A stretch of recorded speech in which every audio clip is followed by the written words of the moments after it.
ഇന്നലെ ഗബ്രി ഔട്ടായതിനു ശേഷം ജാസ്മിന്റെ ഭയങ്കര കരച്ചില്, അത് ഒരു ഷോ ആണ് എന്നാണ് പുറത്തുള്ള അഭിപ്രായം.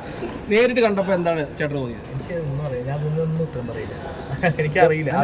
ഒരാൾ കരയുമ്പോൾ അത് ഞാൻ നേരിട്ട് കാണുമ്പോഴേ ഒരാൾ കരയല്ലേ, അപ്പോൾ നമ്മളത് കരയുമ്പോൾ അത് സീരിയസ് ആയിട്ടാണ് നമ്മളെടുത്തത്. അതിപ്പോൾ എങ്ങനെയാണ് നിങ്ങൾ നോക്കിക്കണ്ടത് എനിക്കറിയില്ല. എനിക്ക് ശരിക്കുള്ള കരച്ചിലായിട്ടാണ് എനിക്ക് തോന്നിയത്. അതൊരു ഷോ ഓഫ് ആയിട്ടൊന്നും എനിക്ക് തോന്നി. ഞാൻ പറഞ്ഞത് ഇതെൻ്റെ അഭിപ്രായമാണ്. നാളെ എല്ലാവരും കൂടിയിട്ട് എൻ്റെ മെക്കടേക്ക് കയറുന്നത് സത്യം പറയും. ഇതെൻ്റെ മാത്രം അഭിപ്രായമാണ്. ആ കരച്ചിൽ ഒരു ഷോ ഓഫ് ആയിട്ട് എനിക്ക് തോന്നിയിട്ടില്ല. അത് നല്ല ആത്മാർത്ഥമായിട്ടുള്ളൊരു കരച്ചിലായിട്ടാണ് എനിക്ക് ഫീൽ ചെയ്തത്. പിന്നെ എനിക്ക് തോന്നുന്നു ഗബ്രി പിന്നെയും കൺട്രോൾഡ് ആയിട്ടെന്ന് തോന്നുന്നു. പക്ഷേ ആ കുട്ടി അത് ഫേക്ക് കരച്ചിലായിട്ട് എനിക്ക് ഫീൽ ചെയ്തു. നമ്മളില്ലാത്തൊന്നും പറയാൻ പാടില്ല. ഞാൻ അവിടെ ഉണ്ടായിരുന്ന ഒരാളാണ്.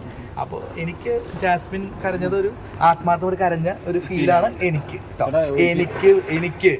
ഓക്കെ ചേട്ടാ, ഈ പ്രണയം ഒരിക്കലും നമ്മളിപ്പോ ചില ആളുകളൊക്കെ ഒന്ന് പ്രണയിച്ചിട്ടുണ്ടോ? ഇല്ല, പ്രണയിച്ചിട്ടില്ല. അപ്പൊ ഞാനും പ്രണയിച്ചിട്ടില്ല. ഇപ്പൊ ഈ പ്രണയം എന്ന് പറയുമ്പോ ചാക്കിലാക്കാന്നുള്ളൊരു സംഭവം ഉണ്ടല്ലോ, അത് ഫീൽ ചെയ്തിട്ടുണ്ടോ? പ്രണയം ചാക്കിലാക്കണ ഒരു ഫീലാണോ? അങ്ങനെയല്ല, അങ്ങനെ ഉണ്ടല്ലോ. പ്രണയം ചാക്കിലാക്കുന്ന ഫീലാണെങ്കിൽ ആ പ്രണയിക്കുന്ന ആൾക്കാർ കള്ളന്മാരാണെന്ന് അർത്ഥം. പ്രണയം ചാക്കിലാക്കാനുള്ള ഒരു സംഭവമല്ല. പ്രണയം ഒരു ഫീലാണ്. ആത്മാർത്ഥമായിട്ട് അവര് പറഞ്ഞിട്ടില്ല പ്രണയം എന്ന്. നമുക്കാണ് ധൃതി പ്രണയമാണോ അല്ലേന്ന് വിചാരിച്ചിട്ടുള്ള ഒരു സംഭവം. അതായത് അവര് ഒരിക്കലും അത് പ്രണയമാണെന്നോ ഒന്നും പറഞ്ഞിട്ടില്ല. അവരെപ്പോഴും സുഹൃത്തുക്കളാണെന്നാണ് പറഞ്ഞിട്ടുള്ളത്. പിന്നെ അവർ കുറെ കാര്യങ്ങൾ പറയുമ്പോൾ നമ്മൾ ആലോചിക്കുമ്പോൾ അതൊക്കെ ശരിയാ.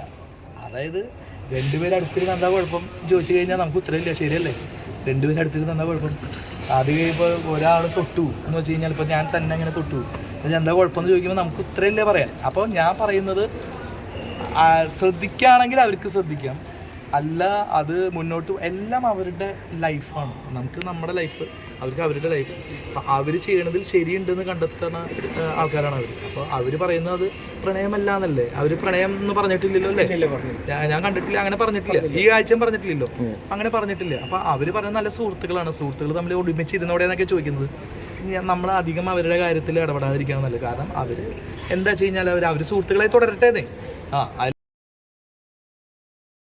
പ്രണയമാണോ ചോദിച്ചു നടന്നിട്ടോ, ഞാനൊരു 100 വട്ടം പ്രണയമാണോ ചോദിച്ചു നടന്നിട്ടോ കാര്യമില്ല. നമ്മൾ ഉത്തരം കിട്ടുന്ന ചോദ്യങ്ങൾ ചോദിച്ചിട്ടേ കാര്യമുള്ളൂ.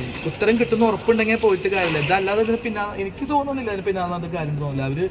അവരുടെ സ്റ്റാൻഡ് ഉറച്ചു നിൽക്കുകയാണ്. അവർ പ്രണയമല്ല, അവർ സുഹൃത്തുക്കളാണെന്ന്. അപ്പോൾ നമുക്ക് ഒരു കാര്യം ചെയ്യാം, അവര് സുഹൃത്തുക്കളായിട്ട് വിടാന്ന്. ഗബ്രി ഔട്ടായി. ഗബ്രി ഇപ്പോൾ ആ ഗെയിം ഞാൻ കണ്ടിടത്തോളം അവൻ ഗെയിമൊക്കെ വിട്ടു, അവൻ്റെ കാര്യങ്ങളിൽ ബിസിയായി. അതേപോലെ തന്നെ നമുക്ക് അവർ എന്താണെങ്കിലും അവരുടെ ആ ഒരു കാര്യം അവരുടെ ഒരു രീതിയിൽ അവർ പോയിക്കോട്ടെ. നമുക്കതിൽ ഞാൻ അങ്ങനെ ഇടപെടില്ല. അത് ഗെയിമൊക്കെ കഴിഞ്ഞില്ലേ. ഇപ്പൊ ഹോട്ടൽ ടാസ്ക് ആണ് വരാൻ പോണ, ഇപ്പൊ ചലഞ്ചേഴ്സ് കയറാൻ പോകണമെന്ന് പറയുന്നുണ്ട്. അപ്പൊ അതിനെപ്പറ്റി എന്തെങ്കിലും ഒരു ഇതുണ്ടോ? ആരായിരിക്കും മുൻ സീസണിൽ നിന്ന്? കളി ചേഞ്ച് ആവും തോന്നുന്നുണ്ടോ? കളി ചേഞ്ച് ആവും തോന്നുന്നുണ്ടോ? ഗെയിമേഴ്സ് വിചാരിക്കാതെ കളി ചേഞ്ച് ആവില്ല. അതായത് എനിക്ക് വേണമെങ്കിൽ ഇപ്പോൾ ഈ തവണ ചെന്നിട്ട് ചേഞ്ച് ആക്കാൻ പറ്റുന്നത്. പക്ഷേ ഞാൻ പറഞ്ഞില്ലേ, എനിക്ക് ഒരു റെസ്ട്രിക്ഷൻസും കാര്യങ്ങളൊക്കെ ഉണ്ട്. അതിഥിക്ക് ഒരു പരിധിയുണ്ട്. തൻ്റെ വീട്ടിലൊരു അതിഥി കയറി വന്നിട്ട് വലിയ ആളായി കഴിഞ്ഞാൽ താൻ ചോദിക്കും. അത് തൻ്റെ വീട്ടിൽ ഞാൻ എത്ര താമസിച്ചിട്ടുള്ള ഒരാളാണെങ്കിൽ കൂടിയും താൻ ആരാടോ എന്ന് ചോദിച്ചു കഴിഞ്ഞാൽ മറുപടി ഇല്ലെങ്കിൽ പിന്നെ കളിക്കാതിരിക്കുക നല്ലത്. അപ്പോൾ ഒരു അതിഥിക്ക് പരിധി ഉണ്ടായിരുന്നു. ആ പരിധിയിൽ വെച്ചിട്ട് തന്നെയാണ് ഞാൻ കളിച്ചത്.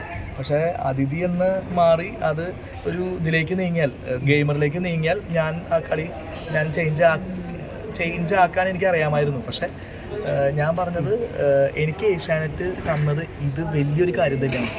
എനിക്ക് ഏഷ്യാനെറ്റ് തന്നത് ഏറ്റവും വലിയൊരു വഴിയാണ് തുറന്നത്. കാരണം എന്താ അറിയോ, രണ്ടാമതൊരു റീ എൻട്രി എനിക്ക് കിട്ടിയില്ലേ. റീ എൻട്രി എന്നല്ല, ഒരു അതിഥിയായിട്ട് എന്നെ വിളിച്ചില്ലേ അവർ. അത് എന്നെ സംബന്ധിച്ചോളം ഏറ്റവും വലിയൊരു ഭാഗ്യമായിട്ട് ഞാൻ കരുതാണ്.